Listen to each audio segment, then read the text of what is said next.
Selamat pagi, selamat siang, selamat malam untuk rekan-rekan dimanapun Anda berada. Oke, tentunya masih bersama channel kita yaitu BG Pales TV ya.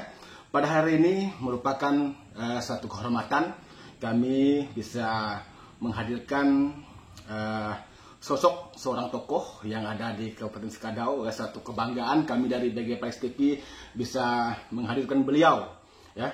Kita akan coba untuk gali-gali sedikit beliau ini siapa, dan kita akan coba untuk menggali mengenai karir beliau ya, sampai bisa menjadi sosok yang dikenal oleh cukup banyak orang ya. Sampai sekarang beliau sudah menjadi tokoh masyarakat ya. Kita nanti akan tanya-tanya langsung kepada beliau. Oke, baik. Selamat pagi, Pak Jais. Ya, selamat pagi. Ya. Suatu kehormatan Pak bisa hadir di podcast kita yaitu BG Pales TV. Oke Pak, kita merasa bangga ya bisa menghadirkan Bapak pada channel kita. Bapak dulunya ya, kita langsung saja tanya sama Bapak ya. Dulu Bapak dikenal, kalau tidak salah itu Pak, sebagai seorang pedagang kaki lima, dan sekarang seperti yang kita ketahui Bapak merupakan sosok yang sudah dikenal oleh masyarakat. Kalau tidak salah sudah menjadi anggota DPRD. Itu bagaimana ceritanya Pak? Bapak berawal dari seorang pedagang kaki lima hingga Bapak bisa ya katakanlah sukses sekarang ini.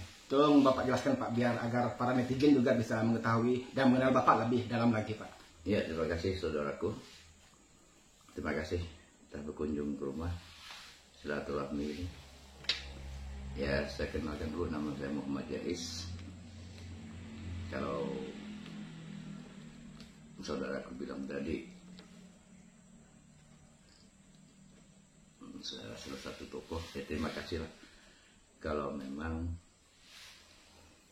memang kayak dia dianggap tokoh, ya mudah-mudahan lah figur saya, komunikasi saya, silaturahmi saya dengan masyarakat Kabupaten Sekadau bisa saya tingkatkan, yang mudah-mudahan saya layak menyandangi Sebagai seorang tokoh. Seorang tokoh. Jadi terima kasih atas pertanyaannya. Memang dari awal saya asli Pontianak. Asli dari Pontianak ya Pak ya? Iya, saudaraku. Dari Pontianak ke Sekadau. Ya. Dan di tahun Dari tahun berapa itu Pak? Bapak dari Pontianak hingga berdomisili di sekarang ini Pak? tahun 95. 95 ya? Iya. Jadi tahun 95 itu malam lah. Tadi Pontianak pendidikannya pas-pasan, tamatan SMA. Iya. Nah, kita pun kerja semautan, yang penting halal untuk menafkahi keluarga. Iya. Apapun kerjaan, saya tidak pernah gengsi, yang pasti halal. Pedagang kaki lima ya Pak ya, dulu ya Pak ya? Ya, alhamdulillah. Pedagang kaki lima itu pekerjaannya itu apa itu Pak? Kalau boleh bisa kita gali-gali sedikit Pak, agar para pemirsa juga tahu. Ya, saya cerita sedikit. Pedagang kaki lima itu jual barang bekas, kain bekas, baju bekas, celana bekas. Yang lebih ngetrennya itu lelong. Lelong ya Pak ya? Ya, pertama kali saya berjual di depan Masjid Al-Falah itu. Itu di situ. Depan Al-Falah itu belum ada bangunan, belum ada yang pedagang kios-kios seperti itu, tapi dulu terbuka. Dan beberapa kali juga malam kita pedagang kaki lima mengganggu aktivitas, dan beberapa kali sering diusir, sendiri penyarahan. Tapi kita tetap bertahan, dan alhamdulillah kita bisa sampai sekarang lah. Ya, mudah-mudahan berkah itu semua dengan kita kerja keras, dengan kita tidak gengsi untuk usaha mencari nafkah atau mencari rezeki. Ya, alhamdulillah seperti ini. Itu Pak, kalau boleh kita itu tanya kepada Bapak, niat awal dari Bapak pindah dari Pontianak hingga berdomisili di Sekadau ini, terlintas tak dulu Bapak terpikir untuk sampai menjadi seorang politisi itu Pak? Ya, nama kita ini kan sambil berjalannya waktu. Ya, datang dari Pontianak karena kita tidak punya skill yang mumpuni ataupun tidak mempunyai karakter pendidikan yang lebih tinggi. Ya, kita kerja semautan, yang penting halal. Ya, yang penting halal. Nah, jadi tahun 95 itu kan kita sama-sama tahu Skado belum jadi kabupaten. Ya. Dan alhamdulillah apapun yang kita bawa, apa yang kita jual itu masih laku, masih murah meriah, dan alhamdulillah bisa diterima oleh masyarakat Kabupaten Skadau. Ya. Nah itu Pak, dari awal Bapak tadinya kan Bapak bercerita bahwa Bapak datang di Kabupaten Skadau ini, awal Bapak merintis karir itu Bapak bekerja itu sebagai seorang penjual lelong ya Pak ya, kain-kain bekas begitu ya kira-kira ya. Jadi setelah itu dengan berjalannya waktu tiba masanya pemilihan kepala desa Sungoringin. Kalau tidak salah waktu itu Bapak ikut ambil bagian mencalonkan diri Pak. Bagaimana ceritanya itu Pak? Iya, dari sering berjalannya waktu, kebetulan saya domisili di desa Sungoringin. Ya. Desa Sungoringin ini luas, kalau tidak salah waktu itu 33 TPS, kalau itu TPS kurang lebih 7.000 pemilih, dan saya sehari-hari itu banyak di pasar. Di pasar. Omongan politik sampai ke telinga saya, dan ada keinginan juga timbul, bisa tidak orang pendatang seperti saya mencalonkan diri selaku kepala desa. Iya. Ini niatnya pertama coba-coba. Seiring berjalannya waktu juga saya bertanya juga dengan rekan-rekan semua, rekan-rekan yang ada di pasar itu, dengan tetangga ya, dengan komunitas yang ada di dusun saya. Dan alhamdulillah saya direspon di situ. Tapi nasib berkata lain.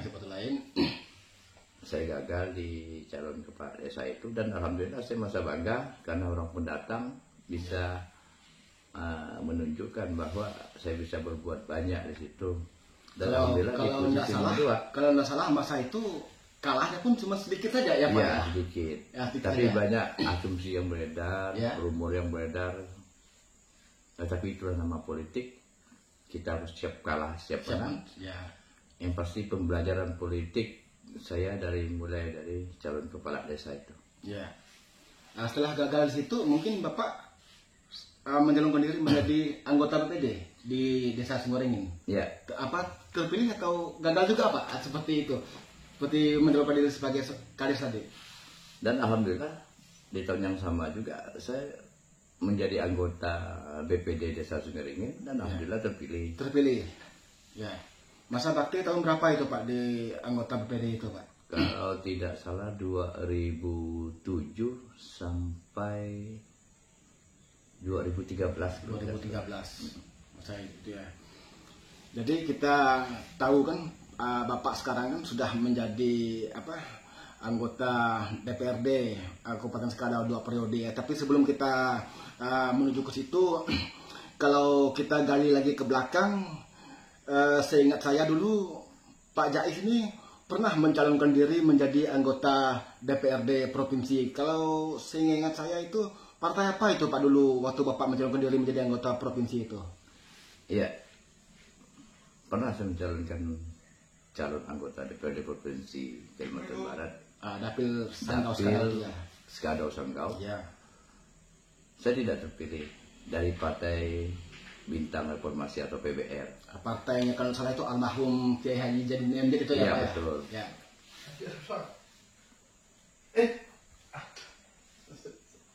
Terus Pak? Jadi tahun 2009 kalau tidak salah dengan pemilihan langsung dan menggunakan suara terbanyak waktu itu. Maka saya pemilihan bermaju, tapi sekali lagi saya gagal juga ya Pak ya. Namun tidak putus asa untuk terus berkecimpung dalam hidup saya. Tidak pernah saya putus asa. Dan saya tetap kerja keras. Insya Allah akan berbuah hasil. Itu prinsip saya. Itu suatu itu Bapak mencalonkan diri menjadi calon anggota DPRD provinsi di partai PBR ya. Setelah itu dengan berjalannya waktu karir Bapak ini terus menanjak, kita lihat ya.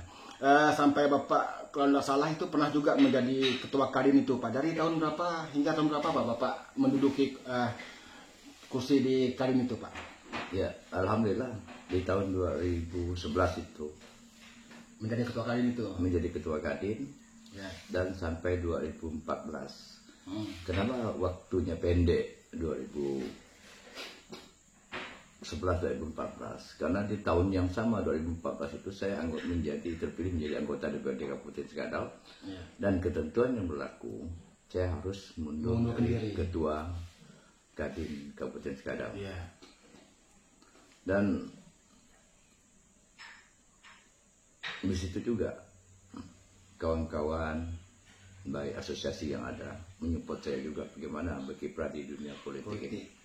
Yang mudah-mudahan saya bisa berbuat banyak dengan menjadi anggota DPRD Kabupaten Sekadau tahun 2014 itu.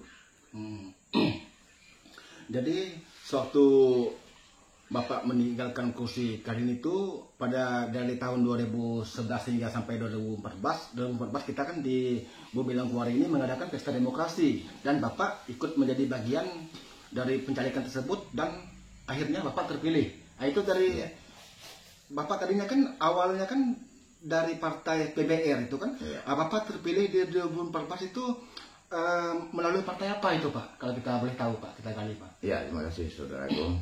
Jadi kebetulan Partai Bintang Reformasi itu tidak masuk dalam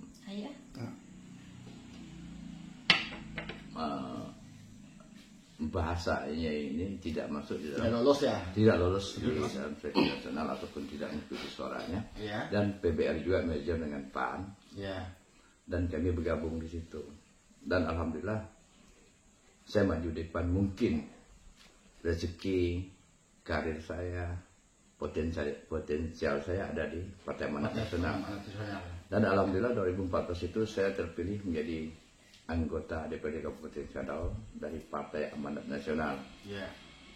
Itu di Dapil 2 Bapak? Dapil 2, jadi Dapil 2 di Kabupaten Sekadau. Sekarang ini kan ada 3 dapil. Itu Pak, Bapak kan berdomisili tadinya kan dari perjalanan karir Bapak dari pedagang kaki lima dan segala macam Bapak menjadi warga di Desa Sunggaringin. Kok Bapak bisa mengambil suatu kesimpulan atau pilihan Bapak kok maju di Dapil 2? Dan alhamdulillah Bapak diberikan amanah juga bisa terpilih di tahun 2014 itu. Bagaimana Bapak kok bisa mengambil suatu keputusan Bapak berada menjadi warga Desa Sunggaringin di Kecamatan Sekadau Hilir, Bapak kok bisa diberikan amanah oleh warga di Dapil 2? Ya itulah namanya nasib, berjalan waktu, rezeki juga di sana. Saya tinggal di Sekadau 1 ataupun Sekadau Hilir. Di Dapil 2 atau Sekadau 2 itu Sekadau Hulu, Nangga Taman dan Nangga Mahap. Jadi kenapa saudaraku bertanya, nanti saya ceritakan sedikit. Karena perjalanan waktu nasib, mungkin rezeki dan nasib saya, peluang saya ada di Dapil 2. Sekalipun masyarakat belum mengenal, tapi dengan kerja keras, dengan kegagalan saya coba saya evaluasi dan alhamdulillah saya menemukan bagaimana caranya untuk berhasil. Mungkin bukan di dapil saya, mudah-mudahan di dapil orang, dan ini motivasi saya bagaimana alhamdulillah saya bisa menjadi anggota DPRD di Dapil 2. Itu merupakan suatu strategi Bapak yang bisa meyakinkan masyarakat di Dapil 2 Alhamdulillah mereka memberikan amanah suatu kepercayaan kepada Bapak hingga Bapak pun pada tahun 2019 ini terpilih kembali. Seperti itu ya. Dan juga kami juga tahu Bapak yang tadinya kita tahu sebagai seorang pedagang kaki lima dan pernah juga menjabat menjadi ketua Kadin, dan alhamdulillah seperti informasi yang beredar di kalangan masyarakat, Bapak setelah menjadi anggota DPRD Kabupaten Sekadau melalui Dapil 2 tadi, Bapak juga sekarang kalau tidak salah sudah menduduki menjadi ketua DPD Partai PAN itu Pak. Apa betul Pak? Ya betul. Jadi 2016 itu 2016 itu pemilihan ketua DPD PAN Kabupaten Sekadau. Saya koordinasi ke DPW atau Dewan Pimpinan Wilayah Partai Amanat Nasional di Kalimantan Barat. Kebetulan pada waktu itu yang menjadi ketua DPW PAN Kalimantan Barat adalah saudaraku Haji Boyman Harun. Dan alhamdulillah sampai sekarang beliau sekarang menjadi ketua DPW PAN masih dan menjadi anggota DPR RI dari Dapil Kalbar 1. Beliau lah banyak memotivasi saya, memberikan pembelajaran ke politik, bagaimana memajukan suatu organisasi, termasuk organisasi Partai Amanat Nasional ini. Ya mudah-mudahan dengan saya terpilih tadi menjadi ketua DPD PAN Kabupaten Skadau sampai sekarang masih saya jadi sekarang ketua ya? DPD Sampai 2 periode sekarang. dan alhamdulillah saya juga kemarin musda, kalau di PAN ini kan musyawarah daerah. Ya. Jadi saya terpilih kembali menjadi ketua DPD PAN untuk yang periode kedua ini. Ya mudah-mudahan apa yang disampaikan oleh saudaraku tadi, kenapa saya sampai 2 periode. Kalau kita ingin mau jadi dewan, kita harus kembali ke konstituen kita. Kalau dapat ada rezeki harus berbagi, kalau ada silaturahmi jangan putus, komunikasi jangan terhambat.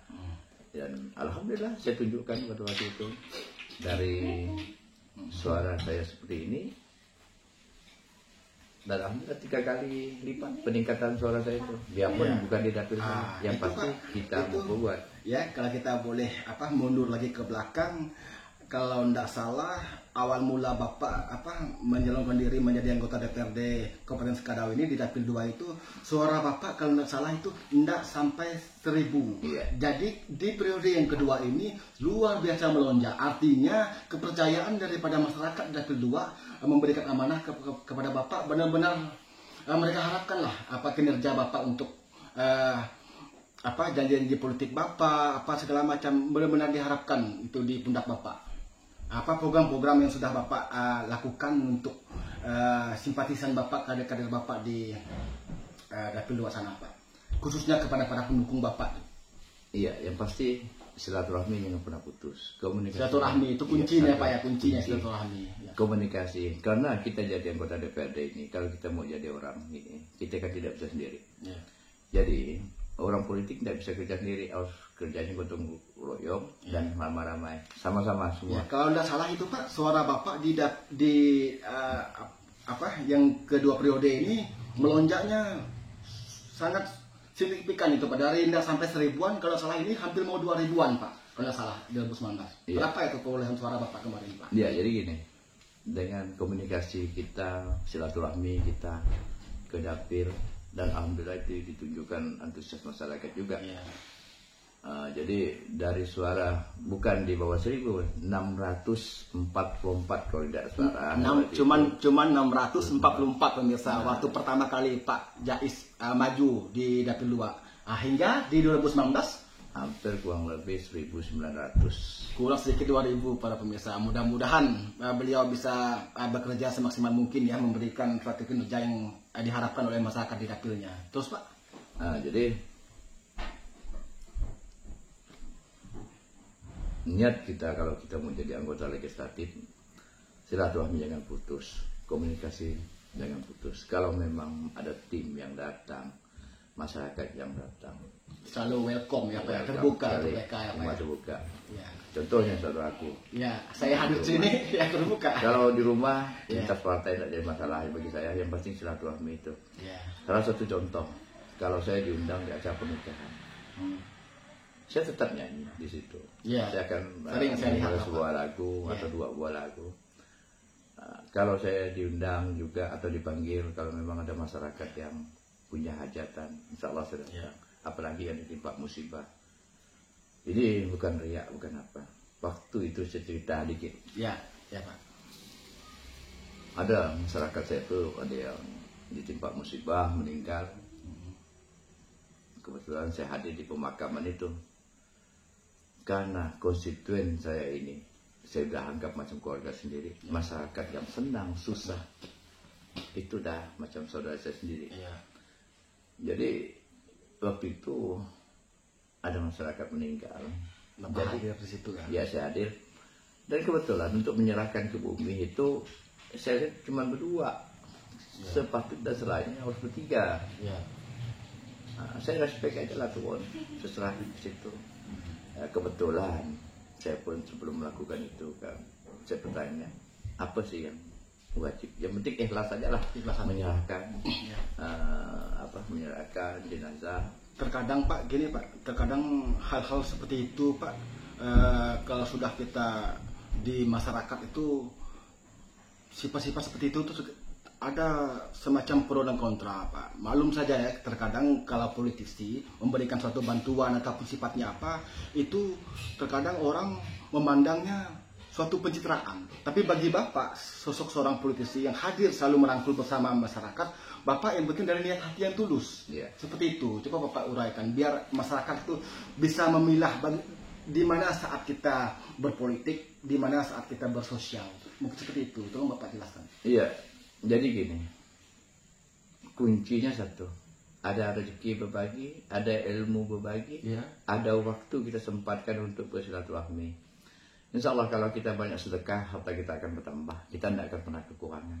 Kalau kita ada ilmu, kita harus berbagi. Dan insya Allah ilmu kita tidak akan pernah berkurang. Silaturahmi ini yang perlu. Jadi dengan silaturahmi kita bisa kenal satu sama lain, karakter kita satu sama lain. Kalau memang timbul kepercayaan dari masyarakat kepada kita, insya Allah masyarakat tak percaya. Apalagi dengan sekarang berpolitik ini seperti ini, saudaraku mungkin tahu gimana caranya. Masyarakat itu datang ke rumah bukan meminta apa-apa, cuma ingin ketemu dengan dewan yang sudah dipilihnya, dan kita harus siap. Nah, jadi kita siap menerima mereka. Mereka kan adalah tamu adalah raja. Bagaimana cara kita memfasilitasi mereka, menghargai mereka? Ya mudah-mudahan kita juga masuk ke kampung nanti, ke rumah, ke kampung beliau semua, yang mudah-mudahan kita bisa diterima dengan baik juga. Ini yang saya lakukan. Dan insya Allah tetap ini yang tetap saya lakukan ke depannya juga. Ini Pak, ini kan kita sudah masuk ke masa kepemimpinan yang baru ya, yaitu masanya Bupati kita yang baru, yaitu Pak Aron dan juga Pak Subandrio. Jadi dalam hal ini Bapak selaku ketua partai ya, bagaimana menyikapi hal-hal tersebut Pak? Ya, kebetulan di pilkada kemarin. Posisi partai PAN ini di mana Pak? Kita waktu itu memang bukan koalisi dengan bupati yang terpilih, bupati dan wakil bupati terpilih, tidak. Karena kita waktu itu mendukung incumbent Rufino Salesius, dan kenyataannya kita sama-sama tahu, kita kalah. Tapi pilkada ini kan sudah selesai. Jadi kita himbau semua dengan kawan-kawan masyarakat semua yang ada, pilkada sudah selesai. Bupati dan wakil bupati terpilih sudah dilantik, dan mudah-mudahan kita doakan semua, mudah-mudahan beliau sehat dan bisa menjalankan tugas sebagai mestinya untuk Kabupaten Skadau sesuai dengan janji-janji politik beliau. Kalau memang politik PAN, kami di sini, kami legowo bisa menerima itu. Tapi sepanjang kebijakan bupati terpilih menyentuh kepentingan masyarakat, insya Allah kita akan support ya Pak ya. Apalagi saya di anggota di DPD Kabupaten Skadau. Ini kita tunjukkan di dalam kita paripurna, dan alhamdulillah Partai Amanat Nasional tetap solid siap mendukung kebijakan pemerintah daerah Kabupaten Skadau. Artinya Baptis waktu pilkada kemarin PAN berada di incumbent, tapi tidak menutup kemungkinan masa kepemimpinan dari Pak Aron dan juga Pak Subandrio ini PAN juga bisa mensupport kinerja dari beliau berdua, namun di batas kewajaran, dalam arti kata di dalam kinerja mereka masih bersentuhan dengan masyarakat untuk kepentingan masyarakat. Mungkin PAN bisa mensupport Pak. Ya, pada prinsipnya kami tetap mendukung kebijakan pemerintah daerah. Kami tidak mau lagi melihat menoleh ke belakang. Pilkada sudah usai ya Pak ya. Sudah selesai. Tidak ada koalisi oposisi lagi. Yang pasti kebijakan pemerintah daerah, visi dan misi bupati kita harus tetap dukung. Selama visi dan misi ini berkepentingan untuk membangun Kabupaten Skadau. Jadi kita sama-sama tahu. Saya teman kok dengan Pak Aron Bupati, Pak Suban Wakil Bupati. Mereka juga sama-sama anggota DPRD Kabupaten Skadau. Tahun-tahun kami pernah berkawan. Kita sama-sama tahu karakter beliau. Tapi pada prinsipnya beliau ingin maju ini dari anggota DPRD ke Bupati dan Wakil Bupati untuk membangun Kabupaten Skadau. Ini harus kita support. Jadi kami dari Partai Amanat Nasional tetap mendukung kebijakan pemerintah daerah. Selama itu untuk membangun Kabupaten Skadau, selama itu bersentuhan dengan masyarakat, insya Allah Partai Amanat Nasional tetap mendukung penuh kebijakan pemerintah daerah. Ya, kita tarik lagi Pak, untuk gali lebih jauh lagi, kita dengar informasi para pemirsa juga, para netizen BG Palis TV, ya. Ini suatu kehormatan kami bisa menghadirkan, yaitu merupakan sosok tokoh yang ada di Kabupaten Sekadau, yaitu Bapak Muhammad Jais ini sudah 2 periode untuk menduduki kursi DPD PAN. Dan juga Pak, ada angin-angin nih Pak berhembus di warung kopi dan sebagainya ini. Kalau tidak salah informasi, ada angin berhembus Bapak ini bakal maju nih Pak untuk DPRD Provinsi di 2024. Ini saya langsung tanyakan langsung sama orangnya nih, biar orang di warung kopi tidak ngomong asal-asalan. Ini orangnya langsung kita hadirkan di konten kita bagi Pales TV. Bagaimana nih Pak isu-isu yang beredar seperti itu Pak? Bapak katanya mau maju di DPRD Provinsi. Kalau tidak salah di DPRD Provinsi itu ada kadernya Bapak juga, kalau salah itu sudah menduduki kursi di sana. Itu bagaimana itu Pak? Lo Bapak jelaskan, ada pemirsa tahu itu Pak. Jadi sambil berjalannya waktu, Ya. saya pernah statement bahwa saya siap maju di DPR RI Kalbar 2. DPR RI. Iya, pernah ya. saya statement seperti itu. Ya. Jadi saya diperintahkan partai untuk maju di DPRD provinsi. Apapun yang jadi perintah partai, saya tetap loyal. Kalau untuk kabupaten, ya saya cukuplah 2 periode. Yang mudah-mudahan di dapil saya, nah jangan sampai kosong. Makanya saya harus kerja keras untuk cari kader-kader atau figur-figur yang terbaik untuk menggantikan posisi saya di dapil 2. Tapi insya Allah saya akan maju di DPRD Provinsi Kalimantan Barat, dapil Sekadau, Sanggau, dapil 6 Kalbar, Sanggau, Sekadau. Dan silaturahmi saya tidak putus di dapil saya juga. Saya harus bersilaturahmi dapil 1, dapil 2, ataupun memang kewajiban saya harus juga bersilaturahmi ke Sanggau. Kebetulan dapil ini kan Sekadau Sanggau.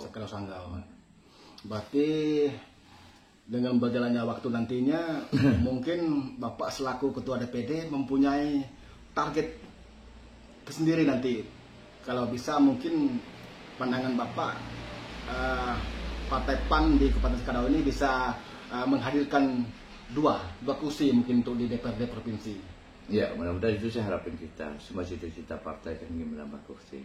Ya. Dan mudah-mudahan Pak Muhammad juga kan sudah ada di DPRD Provinsi Kalimantan Barat. Nah, jadi mudah-mudahan juga dengan saya hadir juga di DPRD Provinsi Kalimantan Barat, mudah-mudahan menambah kursi lagi. Dan kita target mudah-mudahan 2 kursi. Tapi apapun namanya perjuangan kita, semua Allah Tuhan yang tahu. Yang pasti kita tetap usaha, ikhtiar, dan siap terjun ke masyarakat, bersilaturahmi. Apa yang bisa kita beri, apa yang bisa kita sampaikan, insya Allah akan kita lakukan itu semua demi untuk mencapai satu tujuan. Oke, baik para pemirsa, seperti yang disampaikan Pak Muhammad Jais tadi, artinya beliau insya Allah jika diberikan suatu kesehatan dan sebagainya, nanti beliau insya Allah akan maju di DPRD provinsi. Ya, tolong nantinya para netizen, para kawan-kawan juga yang menyaksikan konten kita ini nanti bisa kasih komentar ya. Mungkin rekan-rekan dari Dapil 2 juga ada menyaksikan podcast kita pada hari ini, nanti kasihkan komentar bagaimana baiknya Pak Jais ini, apakah masih di Dapil 2, apakah maju ke provinsi tadi. Nanti bahkan yang di komentar Anda nanti bisa menjadi suatu keputusan nanti, sikap mungkin dari Pak Jais sendiri. Jadi Pak, kemarin kalau tidak salah sekitar seminggu yang lalu Bapak juga terpilih kembali ya menjadi Ketua POTSI Kabupaten Sekadau, yaitu Persatuan Olahraga Dayung ya seluruh Indonesia. Kabupaten Sekadau Bapak kembali terpilih untuk menjadi Ketua POTSI ini.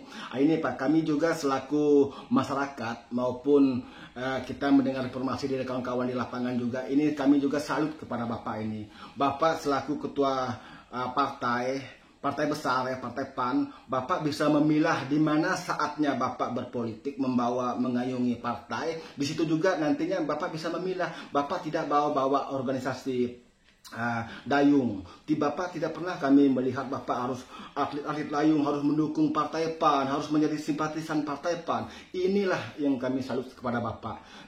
Jadi saya gali langsung kepada Bapak sendiri, bagaimana Bapak bisa memilah peran tersebut, Bapak menjadi seorang ketua partai dan juga Bapak menjadi ketua cabang olahraga. Tolong Bapak jelaskan agar rekan-rekan juga tahu di lapangan, Pak. Ya, terima kasih saudaraku. Jadi sebenarnya saya lupa masalah posisi ini kan. Yeah. Tapi alhamdulillah minggu lalu kita mengadakan muscap. Nah, kebetulan saya alhamdulillah terpilih menjadi ketua posisi Kabupaten Sekadau.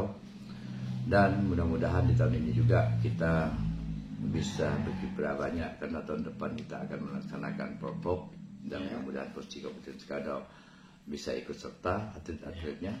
Ya mudah-mudahan kita berharap juga dengan pemerintah daerah bisa menyupport untuk KONI juga orang tua kita akan mudah-mudahan ada dana untuk kita persiapan Prop itu.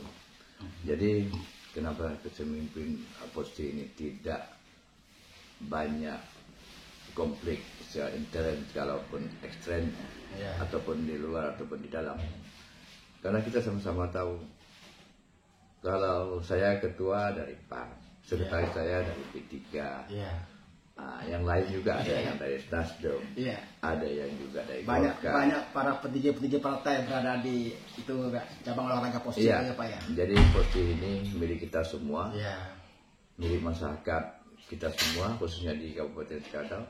Dengan kita membawa seperti ini, ya mudah-mudahan, nah ini untuk olahraga dayung bisa berbuat banyak untuk Kabupaten Sekadau. Dan kita sama-sama tahu untuk Bidar, untuk Kabupaten Sekadau memang kita acungi jempol sekarang. Kalau kita ikut turnamen, target kita tetap nomor selalu dapat prestasi ya Pak ya. Iya. Nah, jadi mudah-mudahan ke depan ini. Kalau tidak salah Pak, kemarin tim sampan lumba-lumba dari desa Sampurkupas itu ada mengharumkan nama Kabupaten Sekadau ya Pak ya. Iya. Itu Pak. Iya, jadi kita pernah juga dengan banyak klub-klub yang berkiprah di luar, dan alhamdulillah target mereka ini juara 1, paling kita juara 2. Nah, ini dan satu kemajuan untuk posisi Kabupaten Sekadau khususnya dayung, dan insya Allah ke depan kita akan memajukan Dragon. Kita juga dipinjamkan perahu Dragon dari provinsi, ada 2 buah. Inilah motivasi kita untuk memperkenalkan Dragon juga di Kabupaten Sekadau. Itu juga kita minta kepada pemerintah daerah untuk mendukung kami di posisi ini. Ya mudah-mudahan dengan dukungan pemerintah daerah, posisi Kabupaten Sekadau khususnya di sampan Dragon ini kita bisa berbuat dan berbicara banyak. Mudah-mudahan itu melakukan Kabupaten Sekadau. Mudah-mudahan pemerintah juga bisa mensupport ya Pak ya. Untuk mungkin membeli perahu Dragonnya ini. Perahu Dragonnya udah ada ke Pak di posisi Pak? Kebetulan udah ada 2 kita dipinjamkan di status perahu tersebut, sampan tersebut masih minjam itu Pak? Ya, minjam di provinsi. Jadi alhamdulillah kita dipinjamkan untuk kita latihan memperkenalkan Dragon ini. Kita sama-sama tahu Bidar dan Dragon sama-sama kita berdayung, tapi teknisnya tetap beda. Nah, belum tentu bisa Dragon, belum tentu bisa juga di Bidar, belum tentu juga bisa Bidar dan bisa juga di Dragon. Makanya kita secara spesifik nanti, ya mudah-mudahan Dragon bisa berbuat banyak untuk di Kabupaten Sekadau ini. Jadi Pak, ini kawan-kawan di lapangan, para atlet dan rekan-rekan semuanya yang hobi-hobi sampan itu Pak, sampai saat ini mereka ini sangat berkeinginan Pak adanya suatu perlombaan. Jadi kami ingin sampaikan kepada para pemirsa dan juga para atlet, bukan dari posisinya sampai saat ini tidak mengadakan suatu kegiatan. Kita sama-sama ketahui bahwa negara kita maupun kita di Sekadau ini juga sekarang lagi dalam keadaan pandemi COVID-19 ya. Jadi banyak ketentuan-ketentuan yang harus kita patuhi. Jadi untuk kawan-kawan ketahui bahwa vakumnya perlombaan sampan Bidar ini bukan dari pihak posisinya. Jadi kita mungkin gali tanya sedikit kepada Pak Jais selaku ketua posisi, agenda posisi ke depan dengan terpilihnya Bapak kedua kalinya menjadi ketua posisi ini, apa agenda ke depan Pak? Ya, dalam waktu dekat ini kita memperkenalkan Dragon dulu. Dragon dulu. Ya, jadi kita nanti rapat dengan kawan-kawan posisi semua. Dragon sampan Dragon ini sudah ada 2 yang dipinjamkan oleh posisi provinsi. Sekali lagi kami mengucapkan terima kasih kepada posisi provinsi yang mempercayakan sampannya 2 buah ini ke kita. Dan mudah-mudahan kita bisa latihan bersama. Jadi ada bincang-bincang kita dengan kawan-kawan posisi nak memperkenalkan Dragon ini, dan kita nak katakan lomba biarpun sampai ini 2, coba kita seleksi alam di situ, coba kita menyeleksi, tidak menyampingkan bidang. Jadi Dragon berjalan, bidang pun tetap berjalan, tidak meninggalkan bidang. Ya mudah-mudahan dana bantuan dari pemerintah daerah Kabupaten Skadau kita harapkan, ya mudah-mudahan untuk dana pembinaan atlet, sama dengan untuk hadiah untuk Campan Pintar atau gimana caranya lah, nanti lah kita berembuk dengan kawan-kawan posisi. Ya mudah-mudahan event ini bisa kita laksanakan mungkin di ulang tahun Kabupaten Skadau. Kita meriahkan, tetap kita koordinasi dengan pihak-pihak yang terkait masalah penanganan COVID ini, baik itu dari Polres maupun Satgas COVID. Coba kita koordinasi apakah layak kita mengadakan turnamen atau perlombaan di tengah masih semaraknya wabah COVID-19 ini. Jadi saya sampaikan oleh rekan-rekan posisi atau lomba-lomba dayung yang ada di Kabupaten Skadau, bukan posisi ini istilahnya kita lomba sampah ini, kami dari posisi ini menjadakan semuanya turnamen ini pun tidak ada dilaksanakan karena kita dalam keadaan COVID-19 ini. Takut pengapa kita ini harus menjaga jangan sampai kita melanggar prokes itu. Sekali lagi saya mengimbau selaku anggota DPRD Kabupaten Skadau, saya minta masyarakat Kabupaten Skadau yang belum melaksanakan vaksin, saya minta dengan masyarakat coba vaksin, dan itu salah satu pencegah dan penangkal untuk kita di penyakit COVID-19 ini, wabah COVID-19 ini. Ya saya imbau, karena kita kesediaan untuk vaksin ini banyak, ya mudah-mudahan masyarakat antusias, masyarakat, dan jangan takut untuk divaksin, karena inilah untuk kekuatan dan kekebalan tubuh kita ini, untuk kita juga gitu Pak. Ada lagi Pak yang mungkin yang bisa Bapak sampaikan sebelum kita tutup ini? Tadi dari awal kita gali ya, berarti sosok seorang Pak Muhammad Jais ini awal mulanya itu beliau itu dari Pontianak ya, dari Pontianak. Kalau salah tahun berapa tadi Pak? Tahun 95.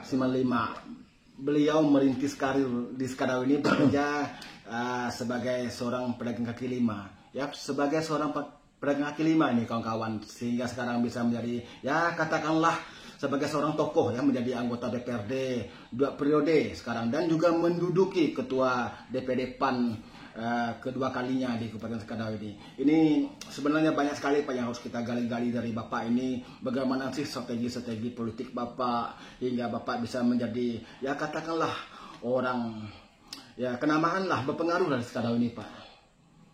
Mungkin Bapak sampaikan tadi, mungkin secara itu silaturahmi, saling merangkul, itu tadi ya mungkin ya kuncinya Pak, sehingga Bapak bisa sukses ini Pak. Iya, kiatnya adalah satu,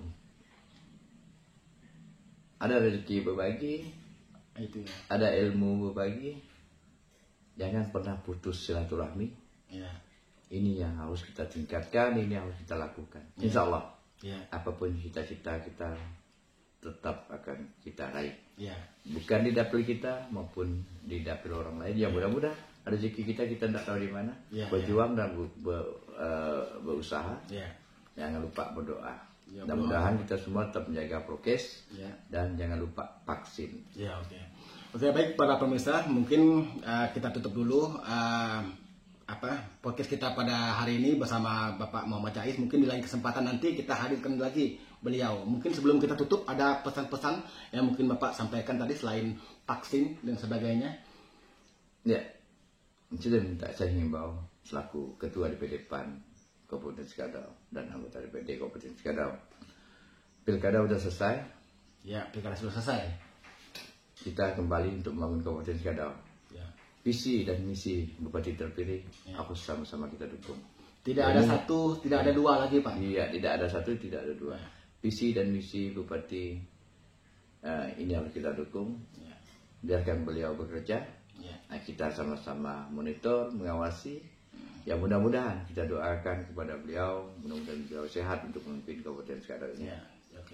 Mungkin ini yang bisa saya sampaikan kepada aku. Terima kasih atas telah berkunjung ini dan menggali latar belakang, pengalaman segala. Ya mudah-mudahan ini jadi motivasi kita semua. Dan saya pun tidak akan pernah meninggalkan ini, tidak akan mengurangi ini. Ya mudah-mudahan saya akan tingkatkan apa yang sudah saya lakukan. Oke, baik para pemirsa, kita tutup podcast kita pada siang hari ini. Suatu kehormatan Pak, saya bisa diundang Bapak untuk hadir di kediaman Bapak ini, sehingga Bapak mau hadir di podcast kita yaitu BG Pales TV.